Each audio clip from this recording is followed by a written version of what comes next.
Weight Watchers now offers access to affordable GLP-1s. Weight Watchers has everything I need, from weight loss medications to nutrition support and help with my side effects. With our program, our members are losing more weight with expert nutrition and side effect support. Weight Watchers prescribing GLP-1 medications. It's been life-changing. Better results, expert support, lose more weight, make it last. Get started for as low as $25 at WeightWatchers.com. All medications require eligibility and prescription. First month as low as $25 with a 12-month Med Plus plan. Does not include the cost of GLP-1 medications. Finding great candidates to hire can be like, well, trying to find a needle in a haystack. Sure, you can post your job to some job board, but then all you can do is hope the right person comes along. Which is why you should try ZipRecruiter for free at ZipRecruiter.com/zip. ZipRecruiter doesn't depend on candidates finding you. It finds them for you. Its powerful technology identifies people with the right experience and actively invites them to apply to your job. You get qualified candidates fast. So while other companies might deliver a lot of hay, ZipRecruiter finds you what you're looking for. The needle in the haystack. See why 4 out of 5 employers who post a job on ZipRecruiter get a quality candidate within the first day. ZipRecruiter, the smartest way to hire. And right now, you can try ZipRecruiter for free. That's right, free at ZipRecruiter.com/zip. That's ZipRecruiter.com/zip. ZipRecruiter.com/zip. Can you answer some or all of a series of 10 questions and scenarios correctly to earn a backpacking IQ score over 100? Let's find out right now.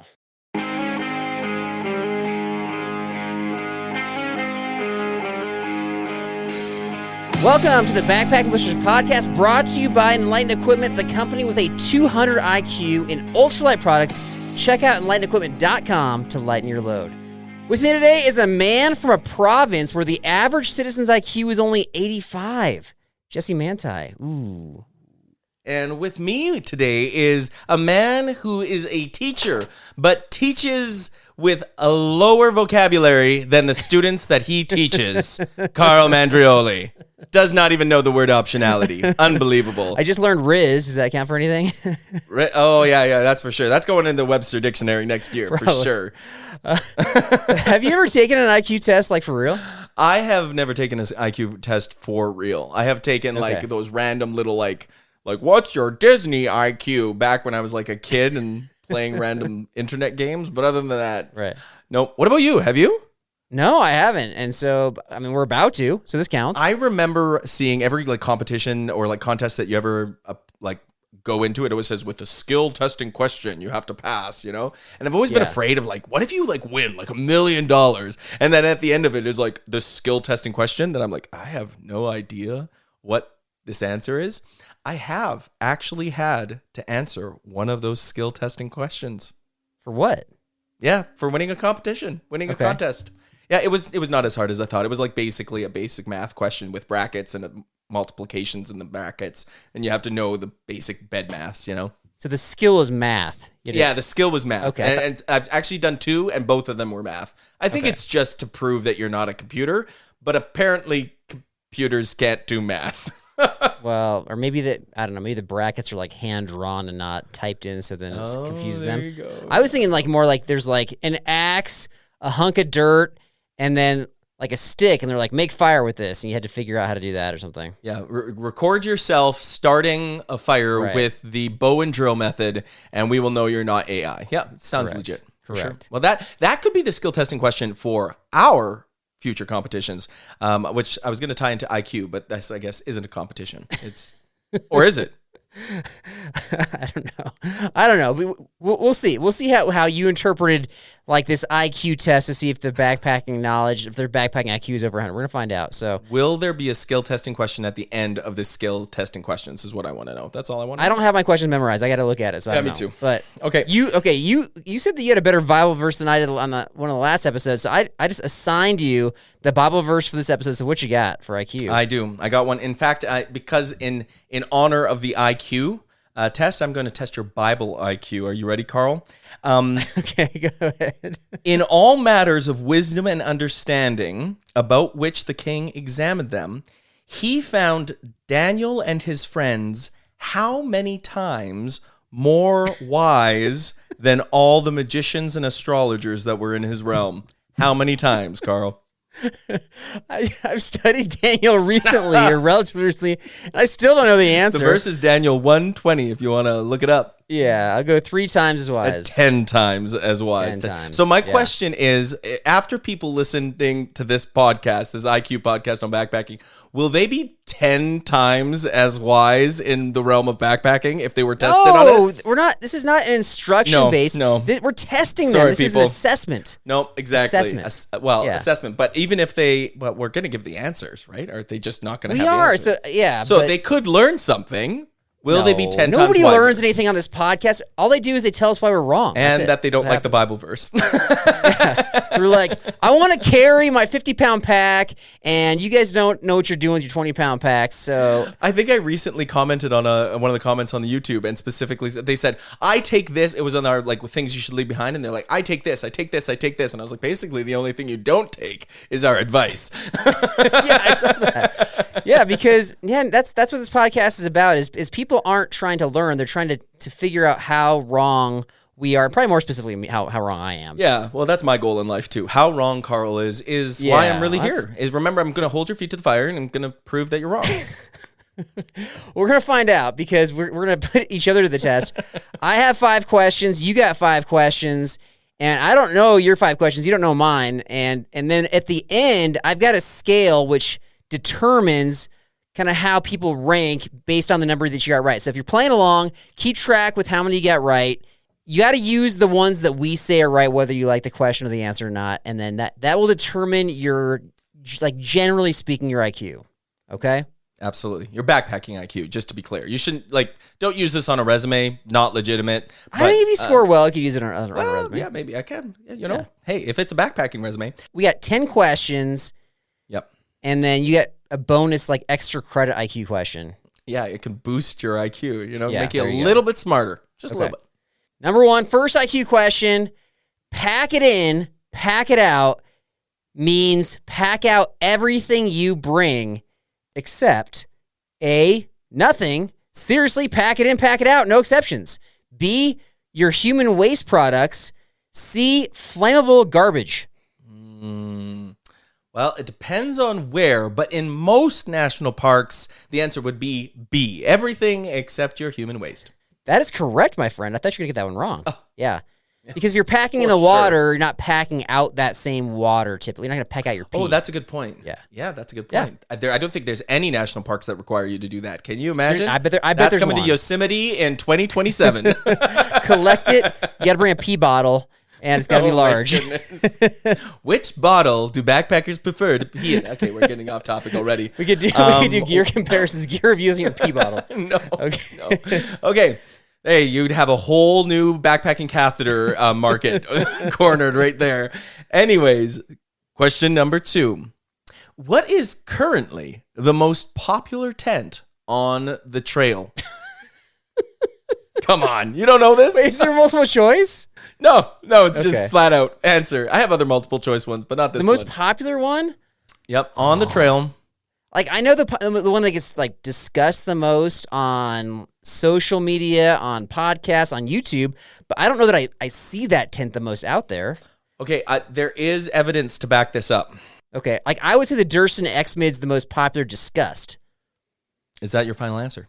Yeah, but I don't know. But I don't think that's a real. I don't think that. I'll see REA Half Dome tents more commonly. It is the most popular tent on trail only because it is the most popular tent on the trail on the PCT and the AT, and proportionately there are so many people doing those trails that it bumps out everything else.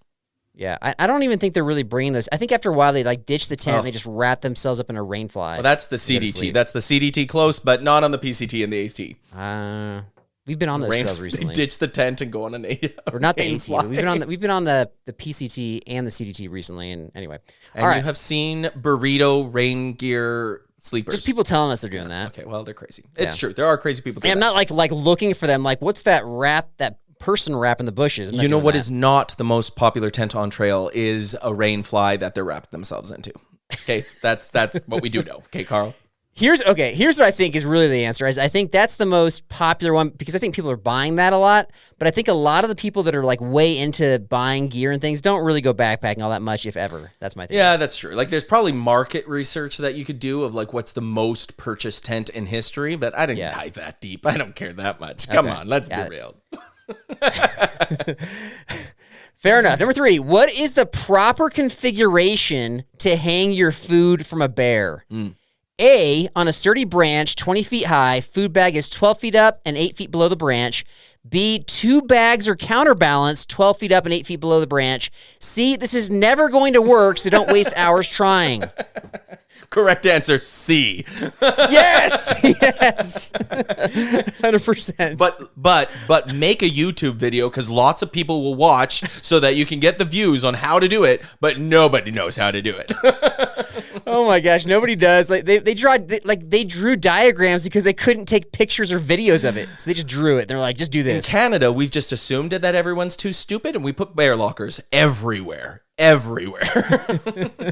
then the bears got too smart and know how to open up our bear lockers. I like the wire hangs that are built in. those. Steven Smith did a video about like how long it took him to get the setup, and he was in like hours and couldn't get it going. And he's like, would you really spend this long after you're tired after a full day of hiking? Probably no, we have wire hangs everywhere. Actually, I was at a campsite randomly, and somebody else from another part of Canada like came in. It was just like in awe of our wire hangs. Like, this is amazing. It's amazing. Yeah, really, it's that amazing. Yeah, because it's so easy and convenient, and it makes so much sense, and it's not that much of an impact on the environment. No, it's true. Okay, but we got to move along. This is IQs. A general rule, just general rule. I didn't make the rule up, but I could have. Says that your loaded pack should not exceed what percentage of your total body weight? This is like Boy Scout rule. Yeah, Boy Scout rule. Yeah, is this? Do you know? Wait, is this another non-multiple choice? Yeah, come on, everybody should know this rule. 20%? 20 to 30% less if you're a beginner. Good job, Carl. Yeah, you got it. So if you're an overweight backpacker, man, you got to stick a heavy pack. Carry a lot. Right. Yeah, I wanted to start bringing more luxury items, and I just realized I had to pack up a few pounds during the winter, and I could justify putting that chair in my backpack now. Yeah, exactly. All right. Number 3. Actually, this is number 6 total. Which of these pieces of gear do most backpackers and thru hikers refuse to give up? A, pack cover, B, bear spray, C, bidet, or D, Crocs? Ooh, it's a hard one.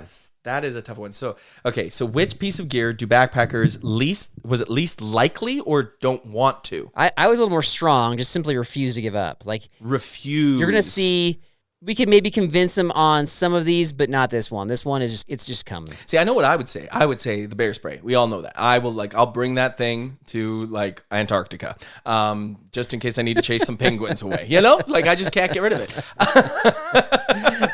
But wisdom, folks, wisdom right there. I'm gonna say I think Crocs. Crocs D. Crocs. Final answer. That's correct. You're crushing it, man. Yes, you're crushing it. Yeah. So I thought Crocs was just like this backpacking luxury until I was out on the Colorado Trail last summer, and then all these thru hikers, and some of them were like true thru hikers. They had done the AT, the PCT. They all had Crocs, and I was like, dang. And they're like, this is my luxury item. This is what I bring. I kind of want to okay, so confession to make. I have never owned a pair of Crocs in my entire life. I've never even worn a pair of Crocs my entire life. I've gotten like the cheap like dollar store kind of like knockoff like sandals, but never an official Crocs brand or even Crocs style shoe has adorned my foot. I'm curious, like, are they actually as comfortable as everyone says they are? Well, I brought them on a trip last year to Catalina because everybody's been raving about them, and it was nice to have them, but I wasn't like, oh, these feel amazing at the end of the day, because my theory is it's all about your pack weight. If you're not packing that much, then your feet aren't as tired at the end of the day, so you could just change up the feel of your own shoe, take out like the insole, for example, and that's sufficient. Yeah, I don't even do that. I ended up bringing a pair of slippers to camp last time I went backpacking last summer, and thinking, okay, I'm going to try the whole camp shoe thing. And it was like less, because it had like less support and less like tread. It was so uncomfortable to Correct. be walking on the roots and the gravel and the Just rocks. walk barefoot at that point. Yeah, exactly. And I was like, this is not comfortable. Also, like if you use Hoka's, like those things are the most comfortable shoes in the world. Like you don't need anything. And that's what I typically wear those, the Speed Goats. Yeah. But yeah, I got a whole other list. So that I actually did an episode on, like, I brought all this gear that I thought was dumb to Catalina, and then what did I actually like? And so I'm gonna do another episode on that after we go on our Yosemite trip this summer. And I got a whole other list of gear that I'm making fun of for years. Anyway, so that'll be upcoming. All right, what's your number? What are we on? This is actually 7? number 6. You said number 5, but you said yours was number 6. This is number 6. Sorry, because you started. Okay, according to Carl's favorite backpacking stove, Jetboil, how many 1 liter water pot boils can a 100-gram canister, that is 3.5 ounces for all my U.S. friends. That's a small one, right? Yeah, small one. Okay. Canister, boil. Okay. Option 1, A, 25. Okay. B, 18. C, 12. D, you should have left the Jetboil at home. Okay, well, definitely left the Jetboil home unless you have a large group and it's only your own stove. No caveats. No caveats. Yeah, and then this is not a really good question because there's so many factors like elevation and temperature, but I think generally speaking, I think they advertise it at 25. Incorrect. It was kind of a trick question. That would be a 500 milliliter boil, but for 1 liter, it's 12. 12 liters of water. Oh, that was a trick question. Yep, 12 liters. I guess if you have a high IQ, then maybe... Yep. Was trying to catch you up there. Yeah. That's why I said I did even make it. I was going to originally say just how many boils, because depends on, then you'd have to ask, well, what size is your Jetboil pot? I didn't but catch I that. did It was say 1 liter pot boils. You're right. You got me. You got me. And you got other people out there. Let's be honest. How many people got that? Let us know. Okay. Let's see. This is number 7. You're meeting somebody on the trail in the middle of a hike. Let's just say that the person's name is Justin Outdoors. Great guy. For a resupply on the trail. You're supposed to meet him by 10 a.m. You're about 10 kilometers away. What time should you leave camp to honor all of the effort he's putting in to support you? Is there multiple choice? No. I actually asked this one to my wife, and she got this one right. The answer is whenever I want to leave, because I didn't know he was going to be there, Carl. That's the right answer, okay? That's not the story I got from both of you guys. It was a surprise. He was not meeting me on trail. He's resupplying food on a through hike. If you don't get that food in time, you're not going to make it. He wasn't. He was showing up with a lemonade stand and a watermelon to surprise me on trail. I had no idea he was going to be there. Okay. That's not the story that I got or how I remember it, which is irrelevant. Were you there? It's still a mathematical question. You can still answer the scenario. Okay. Well, like I said, the scenario was I had no clue, so I left whenever I wanted, but I did leave so late. It's not when did you leave. It's what time should you leave camp to honor all the effort he's putting in to support you. What time should you have left? I shouldn't. I didn't know. So the answer is whenever I did leave, because that's like me saying hey, a random Sasquatch is going to meet you in the woods, Carl. What time should you lead camp to honor the Sasquatch's desires, which you don't know? That's not right, because he's basing his meetup time. Even if what you're saying is true, he's basing his meetup time on traditionally when you're waking up and to like your average speed. So he'll probably get here about this time. So if those things are true, just answer the question. What time should you have left? I didn't know I was going to meet him. Incorrect. Refusing to answer the question. That should count as double wrong because that's embarrassing. 7 to 7:30 a.m. would be the correct answer. It's not the correct answer. Secondary correct answer is if somebody is willing to meet you on the trail and bring a stinking watermelon, you should have some. He told me that you didn't even eat any watermelon. I think he forgot about the watermelon, to be honest. I think it was he's going to listen to this. He's listening right now, and he's going to give direct feedback.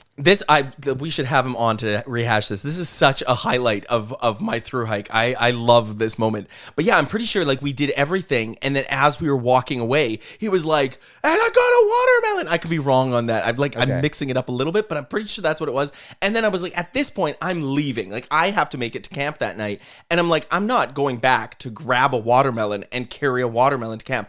Although in hindsight, that was a wrong decision. That was definitely should have brought them. Yeah. I'll pass that along to him. I've been messaging him today, getting. He had a full-on lemonade stand. Okay. Like, that was amazing. I thought about bringing one out on a trail, and then I was like, this is probably too much. That was epic. Anyways, okay, so question... All right, your number, this is number 8. Question 8 or 9 or 10, somewhere in the midst somewhere. No, it doesn't matter. It matters because you'll find out. I have a bonus one anyways. We're still going to add extra points even after the 10 questions. Just what's number 8? Does any of this really matter? Okay, the real... What is the most calorie-dense food some backpackers may actually use? So it is a realistic... Your questions are way harder than mine. You're not even giving multiple choice. This is not very nice. I can give you a multiple choice if you want me to make it easier for you. Okay. Is it A? I'll just answer. I'm just going to answer. I don't want you to have to modify on the spot. I have to make it easier for you, Carl. If I have to make it easier for you, I'm willing to. Oil/butter by far is the most calorie-dense food. People do pack that stuff in. But if that wasn't what you're thinking of, I think the next one in line is chocolate. You nailed it. It was oil. It was olive oil, and you're right, butter is the next one. And chocolate is down on the list. I originally was going to do chocolate because I was going to go with the food route, but then I was like, nah, I'm going to say like dense, calorie dense. So you're right. Olive oil is at 120 calories per tablespoon, 15 milliliters for my Canadian friends, or 900 calories for 110 milliliters. Wow. Or 100 grams. I don't know why it gave me grams, but... Do you guys use grams for olive oil down in the States? You guys don't even use grams. Anyways, that's what it gave me. Well, we do when you're on the show. Oh, yeah, that's right. Because I'm Canadian. It's time for our number one, our best IQ question. We're going to call this our Summit question because we had a new sponsor called Summit Something. Let's be honest, if you're still bringing a beat-up cardboard sign to the Summit, it's time for an upgrade to your gear list with something that's probably missing. Summit Something makes ultralight, packable Summit flags designed for hikers and climbers who want to capture the moment and keep it forever. These Summit flags feature clean, iconic designs of the peaks you've climbed, so your Summit photos actually look as epic as the experience felt. And when you get home, it's not trash. It's a keepsake. Something you hang on your wall and remember, I did that. If you've got a big climb coming up or just knocked one off your list, grab your Summit flag at summitsomething.com. If you're looking for a sign, this is it, folks. Our Summit question, here you go. Here's my Summit question, Jesse. If you're hiking shin deep in a stream toward the lake you plan to make camp, you should A, keep on going. You're almost there. B, create some sort of makeshift raft and use a stick for a paddle. C, look for a parallel trail on the bank of the stream. Answer is A. Answer correctly is A. Keep going in shin deep water. You're almost there. That's what Jesse suggested when we were in Banff, and people believed him, folks. People believed him and followed him while another buddy found a trail that was parallel on the bank that was not shin deep in the water with resistance and wetness. And so that is incorrect. That is incorrect. Who believed me? I think it was just Rocky. I think everybody except for me. I was like, I've had enough of you. I'm going to go follow this guy over here. I had enough of you on that trail. Let's be real. Okay. How many individual peanut M&Ms would the average backpacker have to eat to meet their average daily calorie output, assuming it's 2,500 to 3,000 calories? Carl, how many... This is such a great question. This is your Summit question, huh? This is your best one. This is my Summit question. I specifically told Jesse to save his best one for last, and this is the one he saved. This is golden, other than my bonus question, but this is perfect. This is like Summit level expertise. Do you know? How many peanut M&Ms, if that's all you ate, would satisfy your daily caloric intake? Yeah, you know what? You have to do the math. You have to break it down. Calories per M&M, and then do the math. This is a skill testing question. It's testing your intelligence quotient. Well, I don't know how many calories per M&M. Well, you should. No, I shouldn't. Who cares about that? If you're getting to the 10th question on an IQ test to determine whether or not you are over 100 or over 150 IQs points, which is be super genius, then you should. Okay. Well, I'm gonna say. Oh, I have multiple choice. No, I have multiple choice. You started mocking me before I gave you multiple choice. I did. Question option A. Option A is 200 to 250. Option B 400 to 450. Option C 500 to 550. Option D more than 750 individual peanut M&Ms. I can't imagine eating that many. And I like peanut M&Ms. I love peanut M&Ms. I'm trying to think of how many are in a bag. So like a bag probably holds like 15 to 20, and that's like 250 calories. So I'm going to say the lowest amount, the 200, 250. You nailed it. Yeah? Nailed it. You got it. It's 200 to 250 M&Ms. I thought that seemed so low. I feel like I could eat that many in a sitting. Probably not in reality. Yeah. Because that is actually 1.2 pounds of M&Ms. It's about like half of one of the big party bags. But like, I was thinking like, in my head, I was like, man, that does not seem like, I feel like I just popped those things. Like 50 goes by in a few seconds. I don't know, 50, that's a lot. Because like a bag doesn't have as much as you think. Like if you ever, the bag looks like a decent size, and then you pour it in your hand, you're like, wait, that's it? Well, which bag are you talking about? Like, are you talking about the little snack packs, or are you talking about just like the average size, the ones that, not like the at a grocery size. or like a convenience store size? Yeah. Yeah, So, you're right. not I the guess, king and size. see, I guess I would look at that and I'd think to myself, there's probably 100 in there. But you're right. There's probably only like 40, 50. There's like 10 to 15 in those small ones, man. Not 10 to 15 individual M&Ms. Of the peanut ones. Yeah. You're talking like the snack size that you get when you go to like trick-or-treating or you get put in lunch kits. There's only like 4 or 5 in those, dude. There's not what world are 10 you living in? M&Ms. Go buy some M&Ms and count them. Oh, man. We need to do this. Yeah. It's going to be closer to my answer than your answer.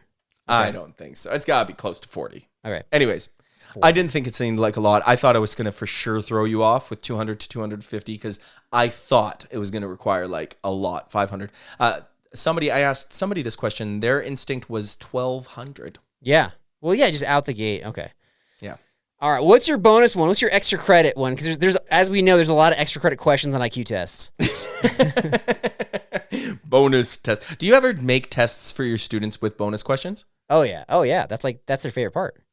Oh yeah, people don't know this about me, but like I also teach and I do bonus questions, and I once did so many bonus questions, just kind of like I just like put a few here, put a few there. I didn't expect people to get them, and all the students got my bonus questions, and so the average mark of the tests was over 100%. The average mark was like 102%. Mine's not that good, but like I hide bonus things in the test. So like I'll hide something like in the directions. It'll say circle the letter of the correct answer. For an extra credit point, draw this on your test. And then by the time you get like the third test, there's like a fake website at the bottom of the last page, www.drawsomething for an extra credit point.com. And it's like really small font. So they just assume it's like a website, like I printed my test from a website or something. And they have fun with that. But that's hilarious. What's hilarious about that test, I did that test, and guess what? All the students complained that it was too hard. And I was like, how are you guys all complaining? You got over 100%, and they still complained. Anyways, so my bonus question. Canadian trivia, backpacking trivia. What is Canada's most popular backpacking trail? Oh, and there's no multiple choice. No multiple choice. Okay, Canada's most popular backpacking trail has to be... Okay, it's either got to be the West Coast Trail, or it's got to be the trail. I don't know the name. I've researched it. It's in Banff. It's one that we actually considered doing. I forget the name of it, but so I guess I'll just go with the West Coast Trail. It is the West Coast Trail. I wasn't going to help you with this one because you did just recently. Well, I don't know if it was recently. I saw a video online of you recently interviewing somebody who did the West Coast Trail. For sure. So I was like, you should know this. But yeah, it is the West Coast Trail, and. Yeah, good job. I was just curious to see if you could remember your recent interviews. Carl, if you're actually paying attention in any of these episodes. Well, I didn't know it was the most popular. I could have sworn the one in Banff would be more popular because that was a hard permit to get. Are you thinking about Mount Assiniboine? No, it's like the wall or something like... Rockwall? Rockwall, there it is. No, Rockwall's not. It is very popular, yeah. Flow Lake is very popular. No, Berg Lake, I would say probably Berg Lake and Lake O'Hara are the two most popular outside of... West Coast Trail, but the West Coast Trail is more popular. Yeah. Anyways. And if you haven't gone backpacking in Canada, you truly are missing out. It's like one of the most epic places to go backpacking anywhere. So it's so weird for me to hear. I see some of the videos of the places that you guys have gone, and honestly, I have a hard time believing you when you say that. And you guys said that. You all said it. Yeah, it's amazing. That it was just so epic. And I'm like, but I've seen some of your guys' videos, and I'm like, that also looks epic. It's still good. Just as beautiful as what we have up here. No, so here's the thing: is like you can get these epic views where it's like, okay, there's nothing that looks like that anywhere in the world.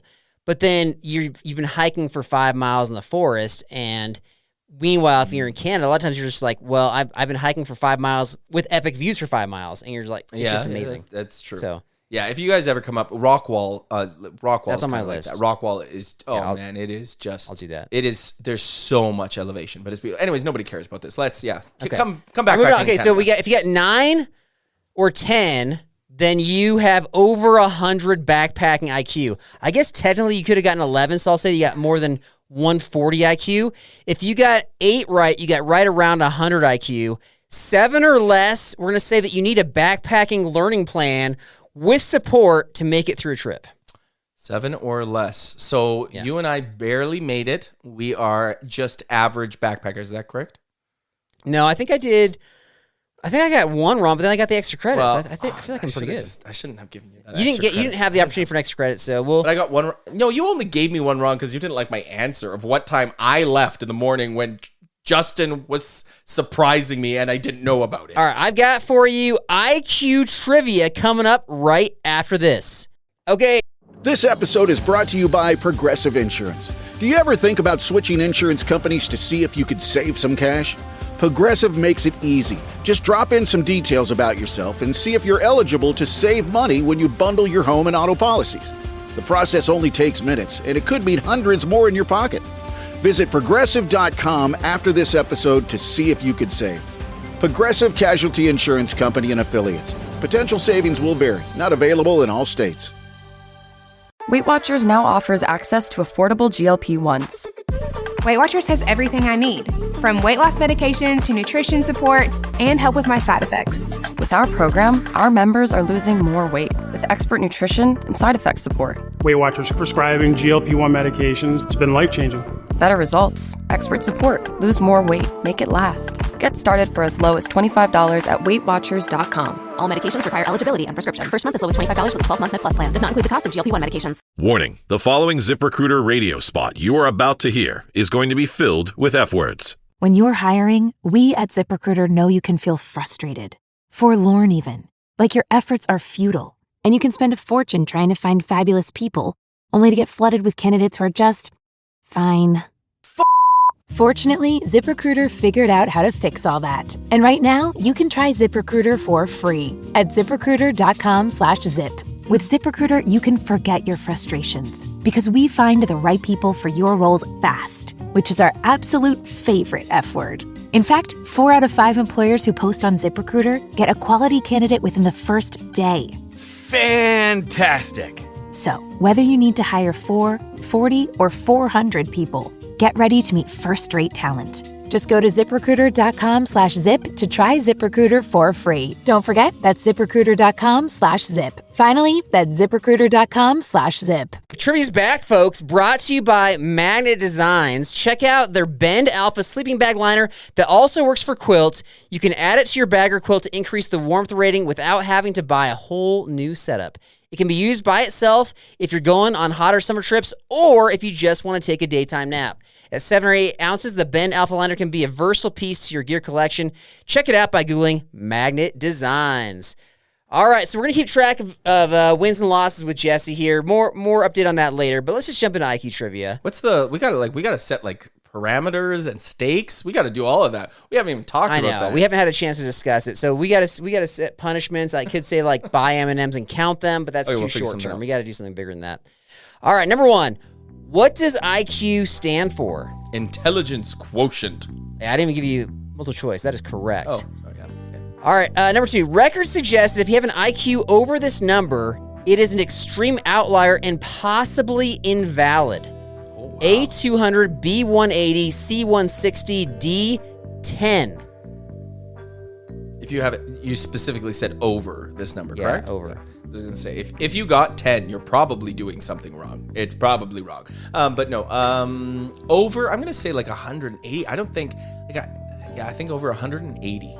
Stephen Hawking was determined to have over 180, but nobody with any sort of sense of like. Yeah, no experts except that high of a IQ. No experts except 200. So incorrect. Oh, close. Okay. I was wrong. Number 3, a high IQ score guarantees A, your cognitive abilities will lead you to success in an analytical field, B, your ability to learn rapidly will earn you good academic school grades. C, your creativity will lead to unique creations. Or D, nothing. Absolutely nothing. Nothing. I know incredibly unsuccessful, incredibly intelligent people. There's so many of them. It's such a waste. So, well, yeah.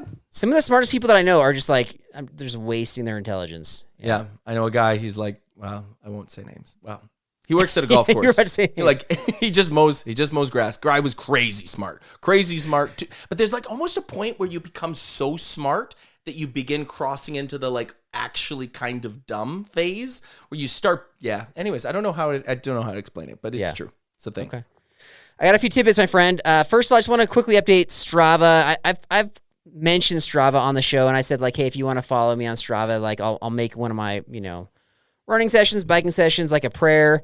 And then like I kind of compiled a lot of people that were following me, which is really nice. And then I realized like I didn't know what to pray for them. So I kind of just did these general prayers.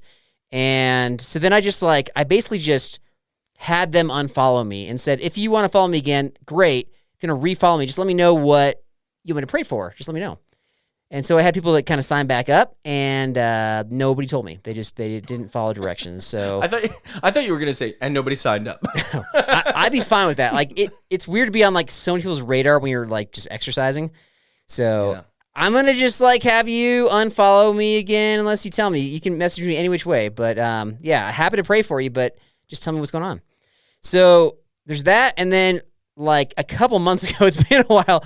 We made this comment. I don't even remember the episode, but it was a comment about like we're talking about like shaving weight, and I was like, if you don't bring all your stuff sacks, you can save whatever it was, 6 ounces or half a pound, right? Yeah, half a pound. And I remember thinking that seemed a lot. Yeah, so you're kind of right and wrong because I weighed my stuff sacks, and it was close. It was like 5 ounces compared to 8 ounces, so it wasn't that far off.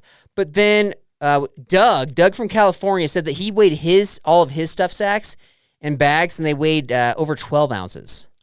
Over 12? So like 3/4 of a pound, basically. Okay, but like, was he actually bringing those, or is it like, if I brought, like... I think he was bringing those. He's legit. He knows. I can't even believe that. That is crazy. Yeah, he's been on some Patriot trips. I would trust crazy. what he says. 12 ounces. Okay, so, one sec. Clarification. Does he have like those packing cubes? Like, has he added stuff sacks because he's like, oh, I want ease of use? Like our good friend Devin, who brings the most ridiculous. Wait, Devin? What are you making fun of Devin? That's his company, man. Come on, like unbelievable. His livelihood, even. You're not very nice right now. I'm a villain. What can I say? No, okay. So like, if you're going to go out and buy Devin's Diddy bags and actually use those are going to add more weight into your overall pack. So if somebody, I was going to say, if somebody like bought like 16 Diddy bags to be super organized, then I could see all their stuff sacks. Yeah, it might be. Yeah, it doesn't matter. Yeah. It still qualifies. What I said was still right in his eyes. You're right. I'm just trying to justify 12 ounces of stuff. Like, where is that coming from? You're wondering. Yeah, exactly. That, like, I cannot believe that. That is like 3/4 of a pound. Is 3/4 of a pound. That's... So anyway, I guess I sort of stand by it, but technically you're right with my stuff. So there you go. Yeah. Let's see. I got 2 more. First thing is, if you want to join the B&B Bible Study, it's the first Thursday of every month. I think we got one more. We got the May Thursday. And then we're going to go weekly in the summertime. So just reach out. I'll add you to the email list. It's kind of just a come when you can thing. And then speaking of the Diddy bag thing, it's really funny you brought that up. We got a comment from Ed the Bass from YouTube. This is in reference to an episode we did back in December when we were bringing up Devin's Diddy bags. Did you see that comment? Yeah, I know. That's I did see that comment. Hence, I was stepping up, throwing some shade, dropping the gauntlet, for this. I was like, how did you know to talk about that when we had this YouTube comment we're about to share? Almost like you send me notes on these podcast episodes, Carl. I didn't put 2 and 2 together right away. I'm a little slow. My IQ right now is not doing so well. So he said, you should do a Diddy bag speed challenge with Devin and make a video. See if it's faster to take more time to organize everything on the front end versus something versus sorting through things on the back end. Another unsolicited idea for you: sell B&B ditty bags that are just pockets cut out of old pants and fill them with peanut butter pretzel dust, which is so funny. So one of the better comments we've had. I have two suggestions, two thoughts that come to my mind. First of all, I would love to do this. Would you be down for not the pockets, but the actual challenge? I feel like we'd have to go on a trip. Like he'd have to come with me. I think, well, we could do that, but I was thinking I could like pack my bag and film it. You could pack your bag and film it. Devin could pack his bags with his ditty bags and film it. And then we could splice all three together and a timer starts at go and the people just watch who's faster. Kind of, but it's also about the unpacking and setting up camp because then you know where stuff is theoretically with the ditty bags, right? I know. It would have to be like we'd have to set up an entire camp and it's like our job to take. I don't know. I'm open to it. The other thing is I see in your future, Carl, that sounds kind of weird. That's not what I mean. But what I would like to see in your future is an eBay listing of pants pockets that are cut off with pretzel dust in them being sold on eBay. Challenge dropped. Do you realize that anytime I put things on eBay, like I typically take a loss on it. It's like I spend more on shipping and like the eBay fees, and it's like funny, but then I'm like, actually I'm paying for some person to enjoy their pretzel dust pocket. Yeah, that is my hope, is to run this podcast bankrupt as the villain by making you post on eBay ridiculous things that our audience suggests, and we're on our way. All the money going with it. I think you should do it. I'm just saying. All right, well, we're gonna have Devin on here, I think, pretty soon, so I'll ask him about this. We'll follow up with Devin, and then we're also gonna follow up with like packing things up too. We're gonna do a challenge, maybe not a challenge. We're gonna do an episode about the most efficient and possibly least efficient way to get out of camp, fast or really slow, depending upon which type of person you are. Yep, love it. Okay, all right. That's all I got. That's all you got. That's all I got. Okay, Jesse, what's Canada's intelligence agency called? CSIS. CIA? Have a good week and God bless everybody. I like that.